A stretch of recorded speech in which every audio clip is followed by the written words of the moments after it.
মেয়ে অনেক দামি জিনিস। পৃথিবীতে এমন কোন জিনিস নাই যেখানে শান্তি তৃপ্তি হতে পারে নারী ছাড়া। পৃথিবী এমন কোন বিছনা নাই সেই বিছনায় শুয়ে শান্তি পেতে পারে মানুষ স্ত্রী ছাড়া। পৃথিবীতে এমন কোন খাদ্য নাই যে খাদ্য খেয়ে মানুষ শান্তি তৃপ্তি পেতে পারে স্ত্রী ছাড়া। পৃথিবীতে এমন কোন ব্যবস্থাপনা নেই যেখানে মানুষ শান্তি তৃপ্তি পেতে পারে স্ত্রী ছাড়া। স্ত্রী হচ্ছে পৃথিবীতে আল্লাহর পক্ষ থেকে দেওয়া শান্তি তৃপ্তির ব্যতিক্রম জিনিস।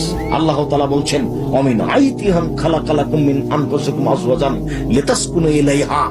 পৃথিবীর মানুষ, আমি তোমাদের পক্ষ থেকে তোমাদের স্ত্রীদেরকে সৃষ্টি করেছি যাতে করে তোমরা সেখানে শান্তি তৃপ্তি পেতে পারো।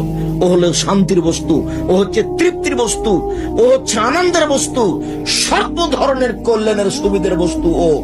তাহলে তুমি একে গালি দাও কোন লজ্জায়?